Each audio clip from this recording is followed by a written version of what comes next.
Factorisation से एक बहुत ही जबरदस्त क्वेश्चन दे रखा है। क्वेश्चन में ये दिया गया है कि if 3 is the least prime factor of a positive number and 7 is the least prime factor of a positive number b then the least prime factor of a plus b is. तो सबसे पहले ऐसे question को करने के लिए मैंने एक नॉर्मल तरीका ले रखा है। सबसे पहले हम लोग क्या करेंगे, 1 से 10 तक का नेचुरल नंबर लिख लेंगे, प्राकृतिक संख्याओं को लिख लेंगे।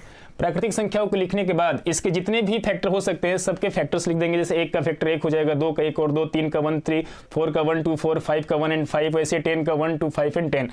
ये लिखने के बाद हमें इसमें ये चेक करना है कि सभी नंबरों का लिस्ट प्राइम फैक्टर क्या है। सबसे पहले हम देखेंगे इसमें 1 का लिस्ट प्राइम फैक्टर, तो 1 तो प्राइम नंबर है ही नहीं, तो इसका हम फैक्टर निकालेंगे नहीं। 2 का, तो 2 का 1 एंड 2 मतलब सबसे लिस्ट प्राइम फैक्टर इसमें 2 आ रहा है। 3 का जो लिस्ट प्राइम फैक्टर होगा वो 3 आ रहा है। 4 का लिस्ट प्राइम फैक्टर जो आ रहा है वो 2 आ रहा है। 5 का 5 आएगा।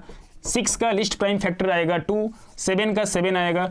मतलब यदि यहाँ पर 8 का निकालेंगे, इवन नंबर का निकालेंगे तो इसका भी 2 आएगा। ये ओड नंबर है तो इसका लिस्ट प्राइम फैक्टर 3 आएगा। और 10 का यदि निकालेंगे तो 2 आएगा। मेरे कहने का मतलब ये है कि जितने ओड नंबर आ रहे हैं उसी में केवल 3 आ रहा है। इवन नंबर में कहीं भी लिस्ट प्राइम फैक्टर 3 नहीं है, केवल ओड नंबर में है। तो हम ये बोल सकते हैं कि जहाँ पर जो दे रखा है कि 3 the list prime factor of A, तो ए का लिस्ट प्राइम फैक्टर कब होगा, जब केवल और केवल ओड नंबर आएंगे। मतलब हम ये बोल सकते हैं कि जो इसका प्राइम फैक्टर होगा ए का वो केवल ओड होगा, फिर प्लस। अब यदि हम 7 के बारे में बात करें, आगे देखिए 7 is the list prime factor of a positive number b. अब इसमें हम देखेंगे कि 7 का जो है यदि हम फैक्टर कर रहे हैं तो 1 और 7 आ रहा है, मतलब इसका लिस्ट प्राइम फैक्टर जो आ रहा है वो 7 आ रहा है।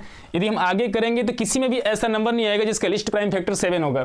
तो हम ये बोल सकते हैं कि जो दूसरा कंडीशन दे रखा है उसमें भी जो वैल्यू आएगी, मतलब यहाँ पर दे रखा है कि 7 is the list prime factor of b, तो बी का जो लिस्ट प्राइम फैक्टर है वो 7 आएगा, जो कि मतलब यहाँ पर कंडीशन देखने से लग रहा है कि वो भी केवल ओड नंबर में आ सकता है। तो यहाँ पर भी ओड हो गया।